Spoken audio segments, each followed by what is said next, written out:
So when we started this debt-free journey in August of 2018, we had $96,000 worth of debt. And now in February of 2019, we're down 10,000. We're at 86,000. Slowly but surely, we are working it.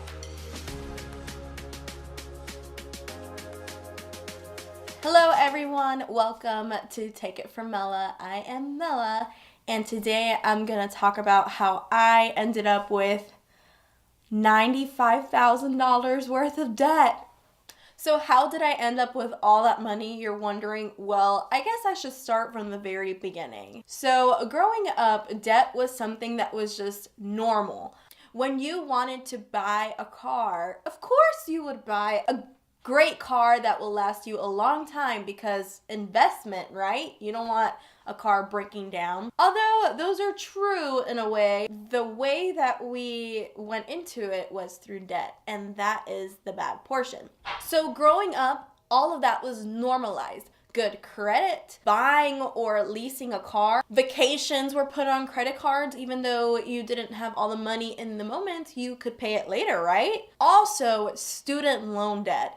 I remember there was one person when I went to college that said, I'm paying my interest and everything that I can while I'm in school, and I was like, what? Everybody has student loans. That's just the normal. As you can see, that's the mentality that I had a couple years back until we started our debt-free journey. And that's what this channel is mostly going to be about, talking about our debt-free journey and tips and all the hurdles that we're going to have to go through. And I'm so excited to bring you along in our journey. And I say our because it is not only my debt, it's my husband's debt. Hey guys.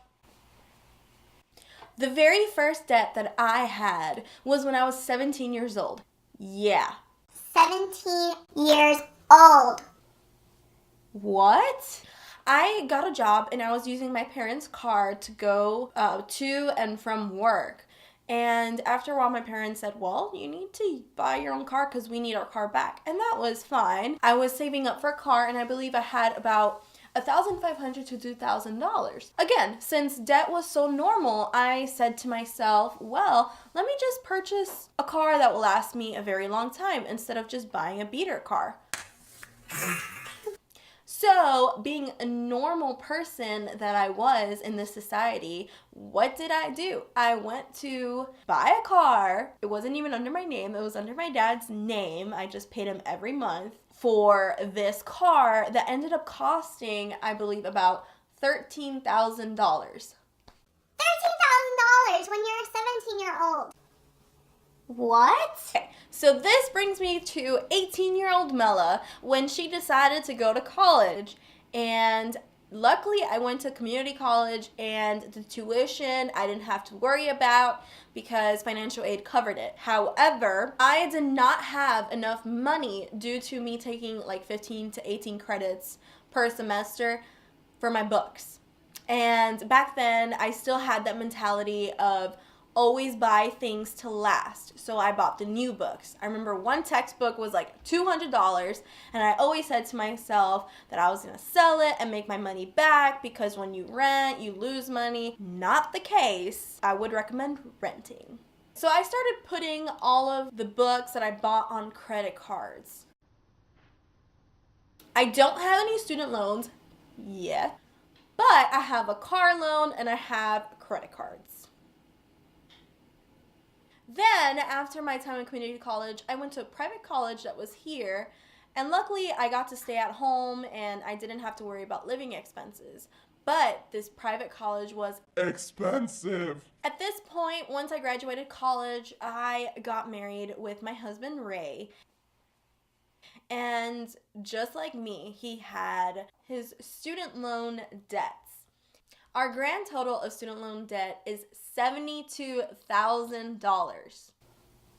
What? Before we got married, we did not have any credit cards. We did have our car loans. I don't remember the exact amount, but when we started this journey in August, we started with $7,100 on both of our cars.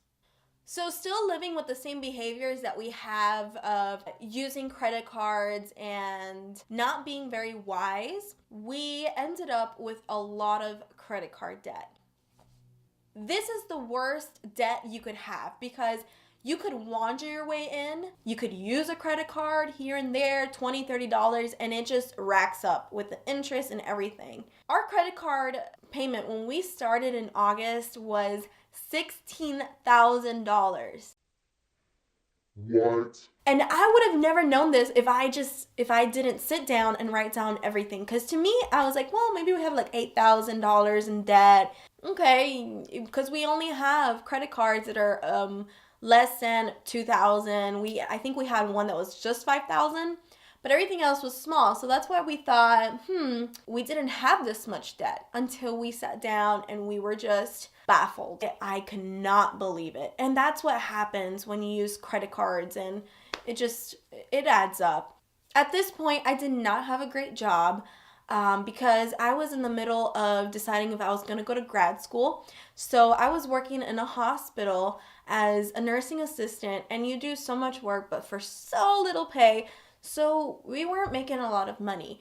Ray just started in his career. He was working in a bank, and we were paying bills, but at one point it got so overwhelming once the student loans came in from both of our parts. The credit card debt was really high, and at one point we had bills that were on the credit cards, so that made it go up. So light bill, phone, things like that were paid off on a credit card. So us thinking making the minimum payment of $30 was lowering it, when in fact when we had bills on there, it just kept on increasing that amount to 16 grand. Not only that, we took 3 trips, one to Mexico, one to Puerto Rico, because that's where his family lived, and I needed to go see them. It was all a good time, but there was always that mentality of, okay, let's put in a credit card and then we will pay it back. And that just never happens. When you have the behaviors that you have, sometimes it just doesn't happen. Let me know if you're the same. So once we realized what was going on and we had $16,000 of credit cards debt, I could not believe it. It was just so overwhelming, and I was just so embarrassed. So the behaviors did not stop. We went to Florida, we went to Disney World, then there was 2 deaths in our family in 1 year, so we had to put those in credit cards too. So just the credit card bills just kept going up and up and up. So after all this debt that we had, that we weren't really paying attention to, we started listening to Dave Ramsey on YouTube, and it really changed our lives. We felt that our money was actually constricting us because we didn't have any. We weren't managing it right. So I ended up getting my provisional teaching license. That's when we got serious, listening and trying to turn our lives around. And thank God my income doubled or even more, tripled. I don't know. We made a budget. We used every dollar to make a budget. Where we have our debt snowball. So the best part of this is the debt-free journey. So I had to go through all of that pain to then come to this amazing point in our life, which is paying off debt. And I'm so happy. So if you're interested in what our current situation is after 6 months of being in this debt-free journey, in our cars, we have $3,380 left. In our credit cards, the ones that are coming down slowly but surely, we have $13,000. For our student loans, that's the meat or all of our debt, we have $68,500 left. So that brings us to a grand total of $86,000. We initially started at about $96,000. So we have paid off $10,000. I don't know what kind of dance that was, but anyways, I'm very excited because I paid off $10,000. Not I, but with my husband and the help of God, we've paid off $10,000 worth of debt in 6 months, and I just can't wait to see what else happens. I'm so excited about this journey, and if you want to keep following our journey and have any suggestions on how to pay off debt to others that are trying to do the same, please comment down below. And until next time.